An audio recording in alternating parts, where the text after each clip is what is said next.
So since we are talking about what is Java, so now what is Java? Java is a high level programming language developed by Sun Microsystem, and Java project was started in June 1991 by James Gosling and some others. The language was initially called Oak, and it went by the name Green later, and in the end it was named as Java. So Sun Microsystem released the first public implementation as Java 1.0 in 1995. The second point being, the Java can be used to create complete application that may run on a single computer or a distributed among the servers and the clients in the network. So Java language allows you to play online games. You can chat with people with the help of this language. Around the people around the world, you can chat with them, then view the images in 3D or something like that. Now, Java, the third point is Java is object oriented and it follows the principle of write once and run anywhere. So this is, this particular point, that is write once and run anywhere, will be considered in detail in the further slides. So if we are okay with what is Java, we can move forward to the next slide. And if you have any questions regarding the same, you can please write to me. Falguna, Raghuram, are we okay with this slide? Can we move forward? Okay, perfect. So now talking about the features of Java. Now Java has the features like it is simple, object-oriented, multi-threaded, distributed, platform independent, secure and robust. So now it is simple in the sense, because it is similar to C, C++.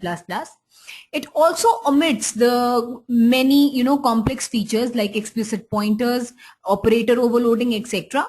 and etc. Whatever the other features are, which makes the complexity even less in Java.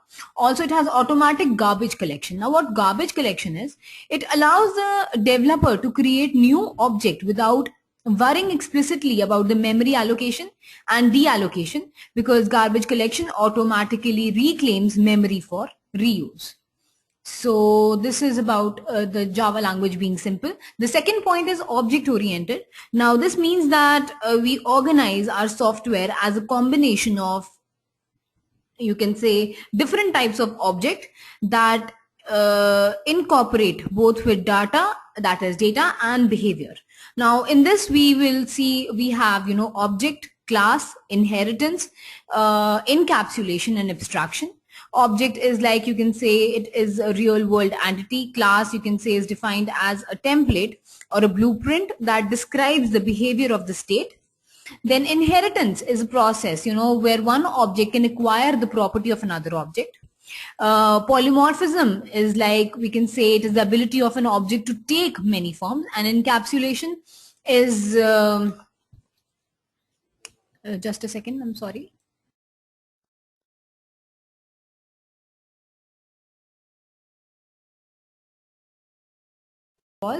Okay, so we were on encapsulation. Yeah, encapsulation is like, you can say, wrapping of data into single unit called class, and encapsulation helps in protecting the variables or for that matter functions from the outside class. Now abstraction, that is another basic concept under object oriented. It's like hiding the irrelevant detail from the users. Most common example for these can be using your phone. You click a button, and it works. That's that you need not you just concentrate on what we want rather than how it is getting that particular thing. The next point is multi-threaded. Now, multi-threaded means a single program having different threads executing independently at the same time. The next point being distributed. Now, distributed, we can create distinguished applications in Java that allows, for example, two different objects on different computers to communicate with each other. Next point being platform independent. Now platform independent, Java program can run on a platform independent like Unix, Windows, Mac, that is Java promises that you can write once and you can run it anywhere and at any time. And we will take this particular case in detail when we'll move forward to the further slides. So talking about security, now Java uses public key encryption system to allow the Java application to transmit over the internet in a secure and encrypted form. The last point being robust. Now Java is robust because it provides a powerful exception handling and type checking mechanism. Java also has a feature of automatic memory management and garbage collection. So the bugs, especially the system crashing, can be easily handled using exception handling in Java. So I hope this slide is clear with you guys. If yes, we can move forward to the next slide. If you have any questions regarding this slide, you can please write to me so that your queries can be answered. Okay, quick responses, everybody. Okay, perfect. So I'll move forward to the next slide. That is, what is JDK and what is JRE? Now JDK is the Java Development Kit, and you require this Java Development Kit when you want to run a program in Java. Now Java Development Kit consists of the development tools and the JRE. Now the Java Development Tools, as you can see, the Java development tool consists of two things, that is the compiler and the debugger. And JRE in particular has two things, that is the JVM and the utility classes. Now JVM is the Java virtual machine, and our utility classes are those that are provided by the Java language itself, and you can say a language itself, and can be used by the program in their codes. So this is about JDK, JRE, development tools, JVM, and utility classes. Now, this JVM will be taken into detail in the next slide. So as of now, if we are clear with the basic thing, we can move forward to the next slide. If you have any questions, you can please write to me. Okay, Raghuram says yes. Okay, Falguna, can we move forward? Okay, perfect. So, guys, here we see that to start with, we have our source code. Now, the source code, which is, which is the code which has been written in the, Java language. Now, the Java compiler, it compiles the source code and converts it into a bytecode. Now, this bytecode is Java specific and is in like a hexadecimal format. Now this bytecode, which is Java specific, goes into the Java virtual machine, takes this bytecode and convert it into the machine code.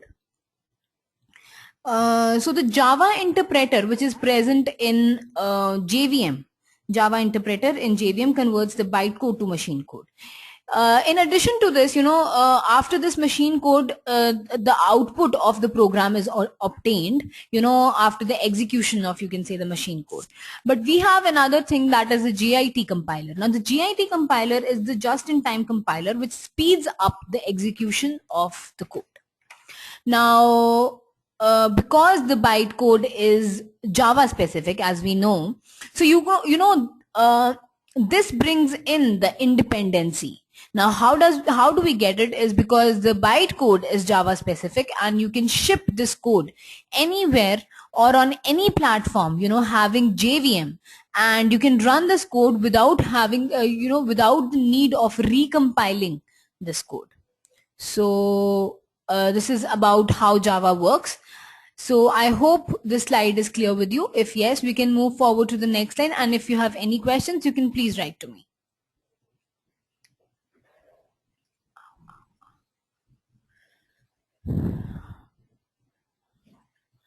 Raghuram wants to know more about JIT compiler. Certainly, yes, Raghuram. Okay. So, what happens is in JIT compiler, and the basic difference between the JIT compiler and Java interpreter is Java interpreter is slow, but JIT, speeds up the execution. Now, how does it do is by, you can say that, Java interpreter, it takes one line into consideration and then executes that line, then takes another line into consideration, then executes that line. But Java, the JIT compiler, it converts the whole of the thing into the machine code, not line by line. So it is, this is the reason this makes it the thing speedy. So I hope it is okay with you. Falguna, Raghuram? Perfect. Okay guys, moving forward to the next slide that talks about the data types. Now, we have two types of data types here, that is the primitive data type and non-primitive data type. Now, the primitive are those that are built in data types, that is, they are already defined by the programming language. These are like, we have Boolean, we have char, byte, short, int, long. And non-primitive are, they are not defined by the programming language, but are instead created by the programmer. So in primitive data type, if I consider primitive data type in detail, we have the data type like Boolean with the size of 1 bit, char with the size of 2 byte, then we have a byte with 1 byte of size, short with 2 bytes, int with 4 bytes, long with again with 8 bytes. So short, int, long is considered under int. Float and double comes under the integer point, the decimal or the float point, and it has 4 bytes for float and 8 bytes for double. And string, we can put as much as string as we want. So the default value for this is like Boolean having false, char having a particular 0 kind of a value, but it is like a character 0, you can say. Now byte is again 0, short is 0, int is 0. Long is given by 0L. Now L is standing for long. Now float is given for 0.0f, double is given for like 0.0d, and a string default value is null. Now the case of default value will be taken into consideration when we consider the programs. We'll be actually doing a hands-on session, and you will get to know about the default values in the session. Okay. So guys, if you have any question, you can please write to me so that your questions can be solved. Falguna has an interesting question, that is byte type numeric. No, Falguna, byte type is not numeric. It is certain value that is taken, but only numeric values are integer, long and float. So I hope it is okay. Yeah, short also.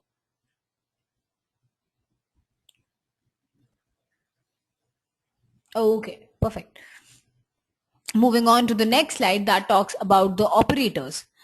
Now, the operator provides you a way to perform different operations on a variable, like assignment operator used to assign a value to a variable. Then we have arithmetic operator that perform. Okay, I'm so sorry. Raghuram says we skipped on non-primitive. Raghuram will be taking the class interface and array type in the further slides. So I hope it is okay. Okay, thank you so much. Okay, so now considering arithmetic. Now arithmetic is like, you say, arithmetic is that arithmetic operation like plus, minus, in multiplication or division done on two operands. Then we have relational operator for comparing the two operands. Next we have the logical operator. These logical operator, you can say these are done on particular checking two values. Like I'll say true and, this is logical and this is logical or. So when there is true and true, the value comes out to be true. When we have true and false, the value comes out to be false. When it is false and true, so value comes out to be false again. And when we have false and false, the value certainly comes out to be false. Similar in the case of or, but in a different way, like true or True or true is true. True or false is true again. False and true is true again. And false or false is false. So bitwise operator, the value, and or and all these operations are done on particular bits. Unary operator is one where we require only one particular operand. Like I say a is equal to, a is equal to 5, and then I say a plus plus. So when I do this a plus plus, the value will come out to be 6. So these are the operators. So I hope it is okay with everybody.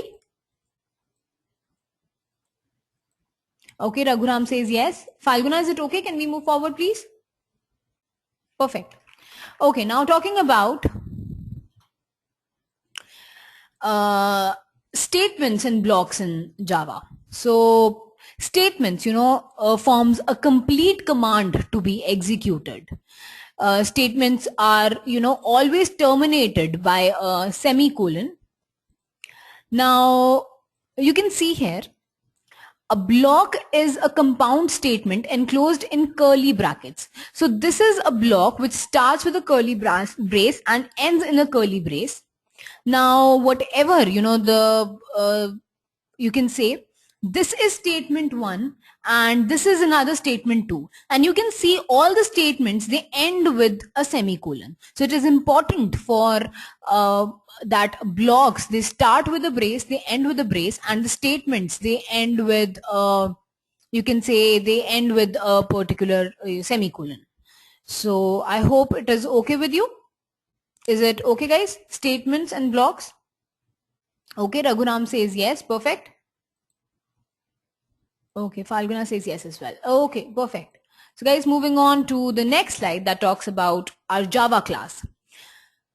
A class can be defined as, you can say, a template or a blueprint that describes the behavior and the state that object of its type support. Objects have states and behaviors. Now, the example for this is like bicycles have state like current gear, current pedal, two wheels, number of gears, etc. And its behavior is to slow down, to accelerate, to stop, to change of gears is the, the behavior. Now the object is the instance of the class. This might get a bit confusing, so we'll just take a particular example. You can see here that we have a person here. Now a person is, you can say, is a class. Now this class has some characteristics like say age, and or we have age or what profession they have. So I say that person is a class. So there are 3 people, that is Elaya, Dara and Bharat. Now Elaya has a name that is, Elaya is having these proper, you can say that Elaya has value for age like 22, and the profession like of manager. Now Dara is 23 might be, and a profession of HR. So this is what is a class. So we can see here, I define it in this way, like class is my class and I give the data members, the constructors or the member functions. Now I give public class hello. So I give my particular class name as hello. Now I give the public static void main as the main function. Now you don't have to tinker about what is public static void main. I'll just go on with the slide and you'll get to know what does this each and everything of for that matter. Okay, so in this I give the variables and I give the statements to print out. So we give the system.out.println in like hello, and it is a way to give out whatever has to be written. So when I write system.print.ln, hello is printed. Again, if I have the value, like I've used the assignment operator, as you can see, the number will have the value 10, and when I system.out.println this number, so this value like 10 comes here and would be printed again. So this is how we make a class and we use it. So I hope it is okay with you. Okay, Raghuram says it's okay. Okay, perfect. Moving on to the next slide, that is about, okay. So now I'll be talking about our method that is that we talked about, that is public, static, void, and my function. Now public again is public is a modifier, guys. So now modifier is like, it can be either public, private, default, or protected. So as of now, you can just understand, we will be taking this modifiers in detail in the next session. So as of now, you can just understand that public is means that it can be assessed from anywhere. So this is public, it is a modifier. Now when I talk about static, static is a Java keyword, and static means that this method belongs to a class. That is, you can assess this particular method, that is the my function, without creating an object of this class. So this is about static. Void. So we have different types of return types, like integer, float, void. So void is one in which the method does not return anything. So if we try to return anything in this method, there will be an error. My function, as I already told you, it is the name of the function.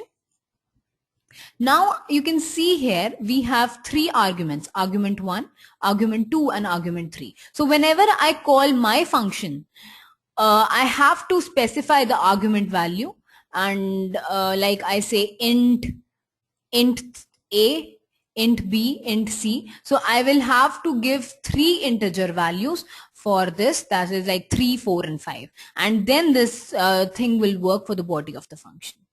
So I hope this part is clear with you. If yes, we can move forward to the next slide. If you have any question, guys, you can please write to me. Okay, there's a yes from Raghuram. Great. Yeah, Falguna, this function in particular will not return anything. I don't want you to limit your thinking that class will have only one function. It can have multiple function, but this particular function will not return anything. So I hope it is okay. Okay, perfect. Moving on to the next slide that talks about the Java basic constructs, that is like if else statement, switch case, loops in Java considering the for loop, while loop, and the do while loop. So we'll just see the first how this works. Okay, so I'll just take into consideration the if. So you can see I made a public class if demo here.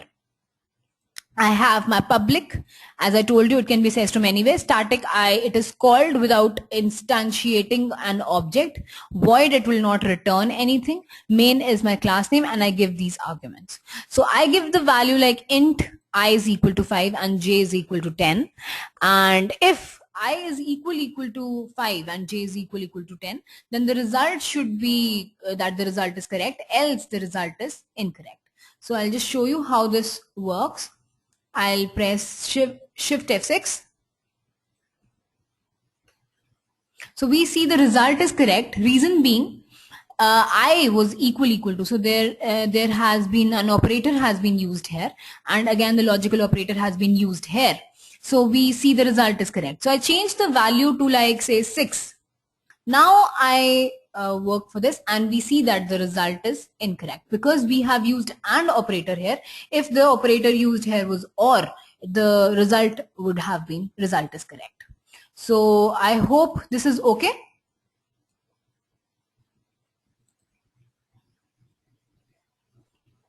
So we see the if else syntax, that is a condition is checked in the beginning. So we see that the condition is checked in the beginning.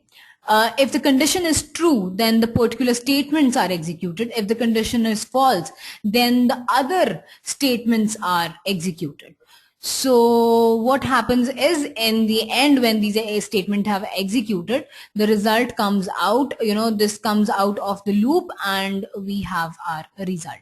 So if condition, the statements, and there's an else condition, if this is false, then it moves to the else condition and it comes out. So I hope it is okay. Can we move forward to the next slide?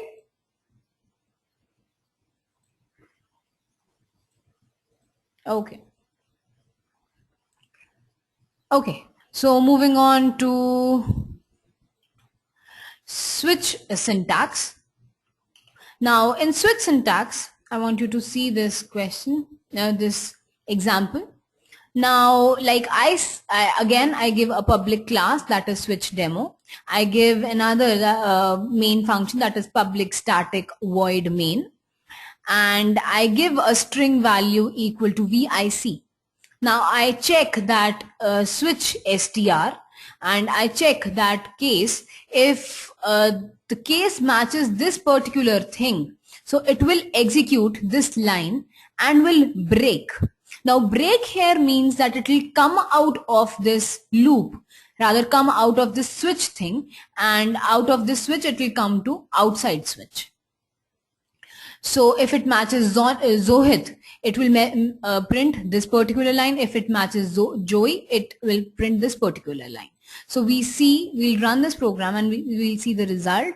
So we have, it is which, wick, and then it comes out of the switch statement, printing that it is out of switch. Now what happens is, you know, when it is like, you can say, this is wick. Now this is matched here. What if I remove this break statement? Okay, let's see removing this break statement. What does it do? So I just comment this break statement and I run it. So you see that first this case is run, then Zohit is run as well, because it does not come out, though it does not match, but this statement will be printed. So I hope you're okay with this.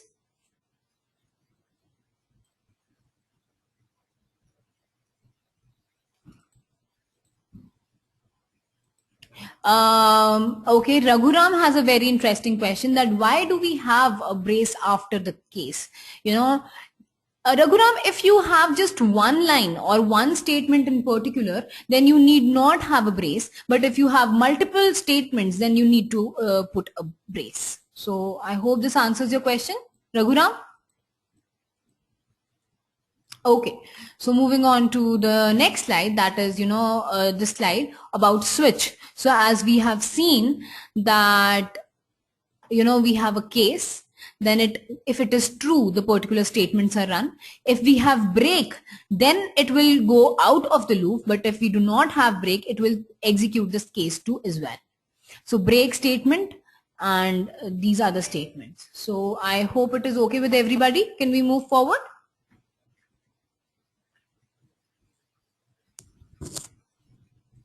Okay. Okay, there's a yes from both of you. So I'll move forward to the next slide. Okay, so now we have our for loop. Now you can see here, I have like, I make a class like for demo, and I have public static void main, and this is my function. Now in this loop, you know, you see that we start from int I is equal to 1, I is less than 10, I plus plus, and then a statement is present. So how does this work? Okay, so you know, first this is checked, that is int I is equal to 1. This is checked. This is, sorry, initializes the value of I equal to 1. Then it goes to this statement, that whether I is, you know, 1 is less than equal to 10. Is this statement true? Yes. If the statement is true, it goes here. So 1 is printed here. Then it goes above again to increment the value to 2. Now the value is incremented to 2, and then again the statement, you know, the condition is checked. 2 is less than 10, yes. Then again increment is done. So this is how this for loop works. So we'll see. Shift F6. Okay, just a second, I'm so sorry. Yeah. So you can see the result has been printed from 1 to 10. So this is how the for loop works. If guys we are okay with this slide, we can move forward to the next slide. Sorry, if you're okay with the program, we can see the slide for loop. Okay, perfect. So, first the initialization is done, then the condition is checked. If the condition is true, we go inside the loop. Then the increment or the decrement is done. Then the condition is checked again. This is done until the condition becomes false, and then it comes out of the for loop. So I hope this slide is clear with you guys. If yes, we can move forward to the next slide. Okay, perfect. Now talking about the while loop. Now, okay, so we have the while loop here. Now this starts with, while loop is initializing it in the first case, then it checks the condition that while I is less than equal to 10, then the particular statements are run and the increment is done within a statement. So what happens is, I is initialized to 0, this condition is checked, then the value is printed like 0, then the increment is done and the condition is checked again, similar in the case of for loop. Then condition is checked, then the increment, then the printing is done again, 1, then the increment is done, then the condition is checked again, so 2. So this goes on. So we run this program and we'll see. So this goes from 0 to 10, and this goes from 0 to 10 in the case of while loop. Now we have the do while just let's take the slide as well for this case. Now we have the while loop. In the while loop, we check the condition. If the condition, is true, the initialization has to be done.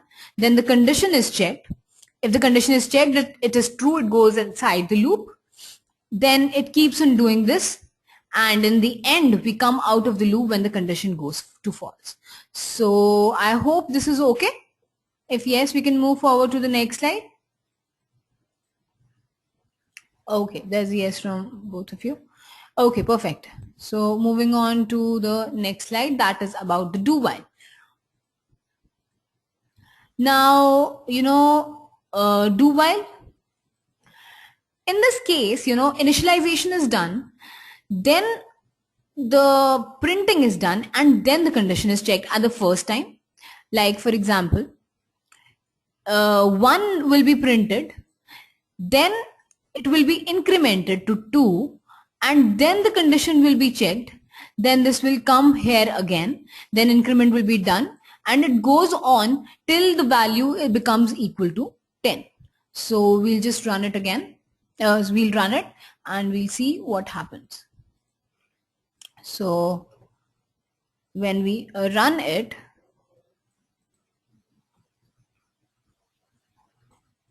okay, so we see the result from 1 to 10. So now guys, the question is that what is the difference between the, while and do while? The difference between the while loop is that in while loop, first the condition is checked, and then the statements are executed. But in do while, the statement, the execution is done or the printing is done in the beginning, and then the condition is checked. So in do while, in any case, whatever the case might be, whatever the condition might be, the statement within the do will work in any way. So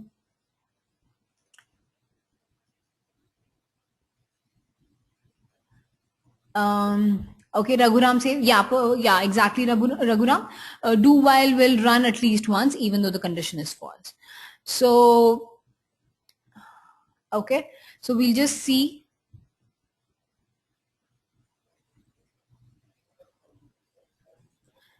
We have the do while.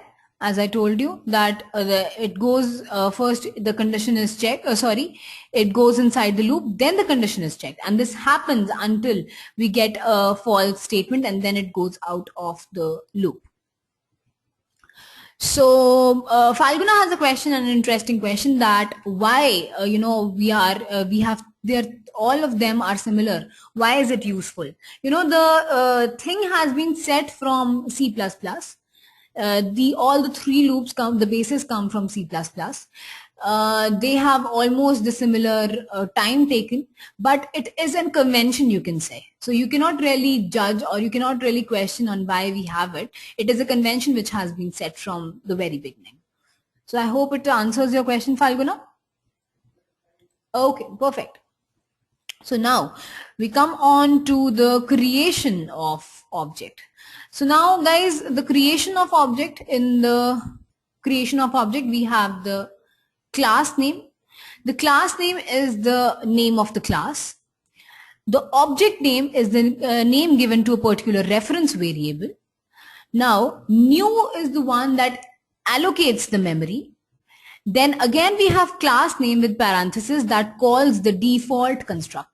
Now we'll go into details about it in the further slides. So if we are clear with the basic creation of object, like I say, ABC is my class name, so ABC A is equal to new ABC, so it creates an object A. So I hope this is okay with you. Can we move forward?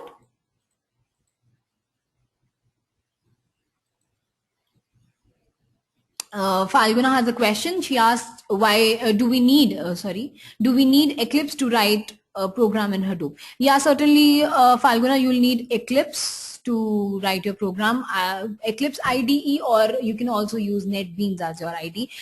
Though about this, the Hadoop instructors will help you better, though using Eclipse IDE will be better. Okay, so moving on to, can we move on to the next slide, guys, if we are okay?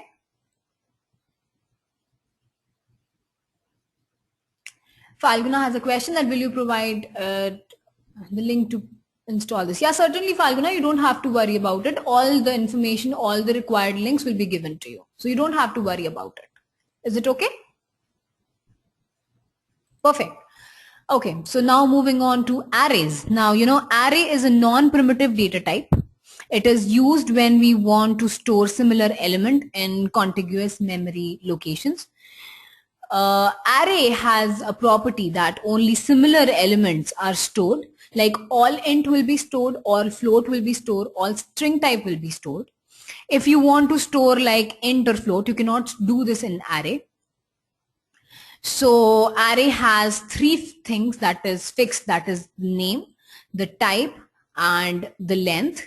Now the array length, name and type must be declared when the array is created. So we give it like int and we give the name of the array. We new again is used to allocate the memory, and then we give 10 as the length of the array. Now, you can see here we have, if we give length as 10, so the indexing will start from 0 and it will go on till 9. Now, this must be, declared when this array is created. So if we want to, if we want to assess the 10th element, so we have to assess like num9. So this is about arrays. Okay, so just a second. Okay, perfect. So guys, I hope you're okay with this slide. If yes, we can move forward to the next part. And you have any queries as of now, you can please write to me. Okay. So the further session will include, are constructors and constructor overloading. So now, the constructor, you can say the constructor are used to create objects of our classes. Constructor look like the method, but they have the same name as that of the class and does not have any return type. So if there is no explicit constructor, then the default constructor will be called and it will initialize all the instance variable to the default values. So as you can see here, I want you to consider this example and I want you to look at this very carefully. So I make a class box with some, length and width. Now we have public box as the constructor, which sets the value to 10 both to length and to width. Now I make a class useBox which has the main function. So the execution will start from here since it starts from the main function, as you already know. Now I make an object using like box. Box is my class name. I make an reference variable. The memory is allocated, and I call a constructor without any without anything within the parenthesis. So this constructor calls this. Then I use ob.length. This comes out to be 10, and then we have width as width again as 10. So the output will be length of box is 10 and width of box is 10 again. So I hope this is okay. Okay, Raghuram says yes, perfect. Falguna, are we okay?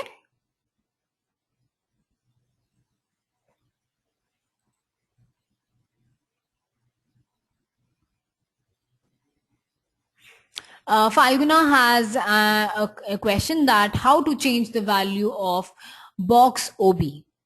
Box OB, first of all, it is not box OB. Falguna, box is our class and OB is the object that has been made. Now, okay, I guess a better explanation would be, from if we take the, hands-on session for this. Just a second, Falguna, your questions will be answered in just a second. I want you to consider this particular example. Now, you know what happens here is I go to the main function and I call the default constructor D and the new default constructor demo. Now, this will call this particular constructor and we'll get the value as default constructor is invoked. So I'll just run and show it to you. F6. So default constructor is invoked. So now if for example, as Falguna has a question here, what to change the value of, new default constructor. Now I just do one thing. I don't give any constructor at all. So what I do is I write it like, I don't give a constructor at all. And I put it in, comments. And now I run it again. Now you can see that no value has come because it has taken a default constructor which has nothing with it as its statement. So I hope it is okay with you now, Falguna.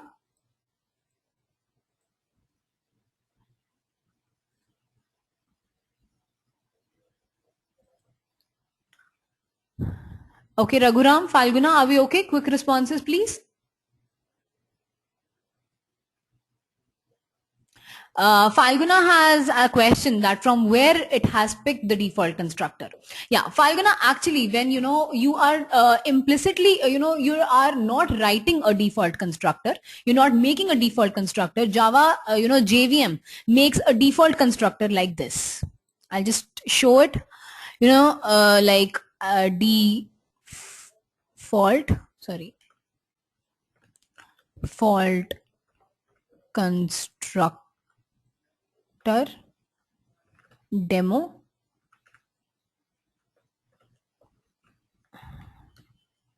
This kind of a constructor is made implicitly by the JVM itself when we are not giving any default or any other constructor for that matter. So I hope it answers your question, Falguna. Okay, perfect. So taking into consideration our parameterized constructor. Now in this case, we start from the public static void main. I have the parameterized constructor. I make an object and I pass the values that is 1 and a string that is Java. I pass another value for another object S2 as 2 and sun. So these will go into this particular constructor and the ID and the value will be specified. ID will get the value 1 and name will get the value Java for S1 and ID will get the value 2 and name will get the value sun for S2. So now S1 calls the display. Now when it does this, we can see the result. We get 1 and Java and 2 and sun. So this is the parameterized constructor. So since we are making a parameterized constructor, these are the, you have to pass the arguments. So, so is it okay with you guys? Can we move forward looking at constructor overloading? Okay, Raghuram, Falguna, are we okay?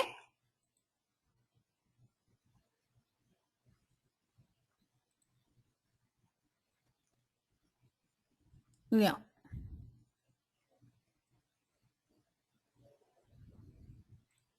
Okay, Falguna has a question that what if we remove the constructor that has, the parameterized constructor? It will give an error. It will throw an error and it will throw a compile time error, Falguna. You can please try it and you can see that it will throw a compile time error. So does that answer your question, Falguna? Okay, perfect. Moving on to the next slide that talks about the constructor overloading. So, the constructor overloading, in this case, we can have more than one constructor in a class. So since all the constructors have the same name, you know that the constructor are used to create, they are created with the same name as the name of the class. So the only way to differentiate between the constructor is through the number and the type of the parameters that have been passed. So we have, we can see that we have a default constructor, then we have another constructor that is a parameterized constructor. In similar way, you can give like public box float value, and this could be in another constructor. So this is constructor overloading. So when we call box, ob1 is equal to new box, so this particular constructor is called, but then when I call this value, then this particular constructor is called. Now we'll see a hands-on thing for this. Okay, just a second. Okay, we see a hands-on session for this. So I have the value, like I give the constructor overloading to be like 1 and Microsoft. So, it will look for the value and it will come here, and rank will be given as 1 and name will be given as Microsoft. Then for S2, it will go to another constructor that is int I, string n, and int a. And rank will give get value as 2, name as Oracle, and views as 25. So now when display S1 display is called, we see that the system.out.print gives rank, name, and views, but S1 has no value for views. So in this case, the value of views will be set to a default value, that is 0. Then we have for S2, in S2, since we have 3 values for all these 3 fields, so it will get the value accordingly. We'll see how. So we have 1 Microsoft and 0 because value of views is set to the default value, that is 0. And for S2 we'll have 2 Oracle and 25 because it has full values for the views. So I hope this is okay with you guys. Okay, Raghuram says yes. Perfect. Falguna, are we okay?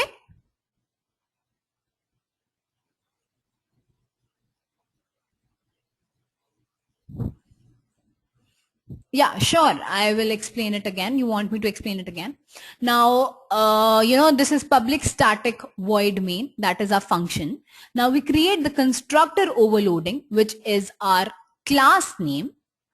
Now constructor overloading is made another object that is S1 with sending the values 1 and Microsoft.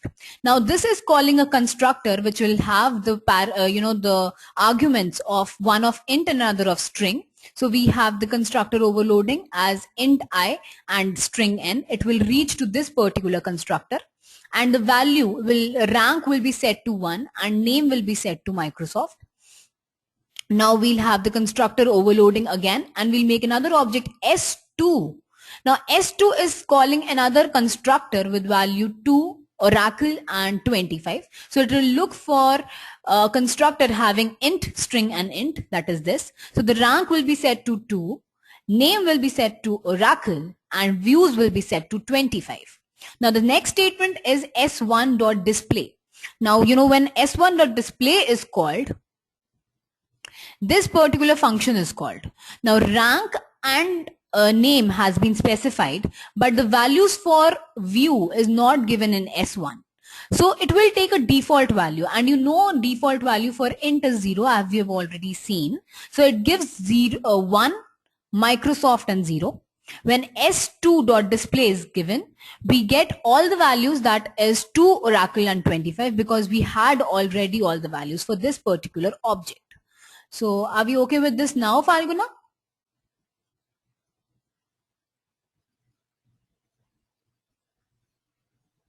Yeah, okay, you have a doubt. Please go ahead with your doubt.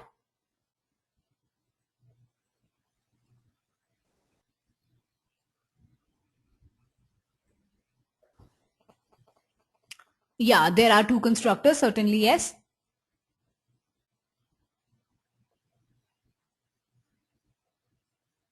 One with 2 parameters, another with the 3 parameters. Exactly, yes.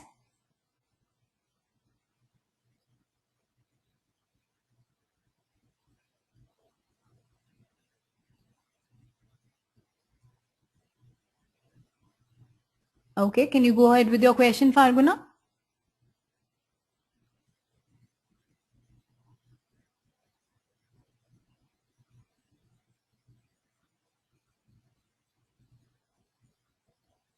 Why S1 didn't choose a constructor with 2 parameters?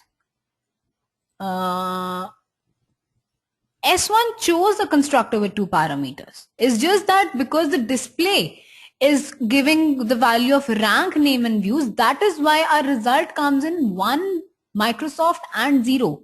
It's not that it's not choosing this particular constructor. It is actually because of the display. It is showing rank, names and views. I don't want you to confuse it that is why we have made 2 constructors. So I hope this answers your question, Falguna.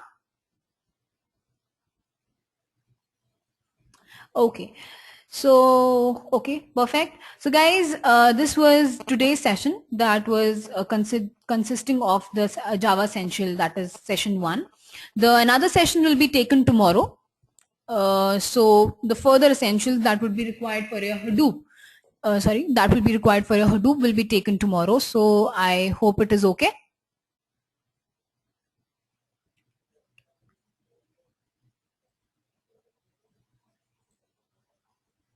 Raghuram, yeah, the session, the half of the session is being taken today and the half of the session will be taken tomorrow. So is it okay?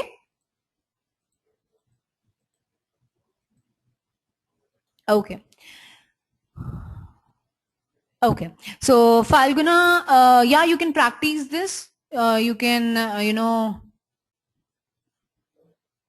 practice this, the Java programs, and you can search the net to go for, even more into details about these.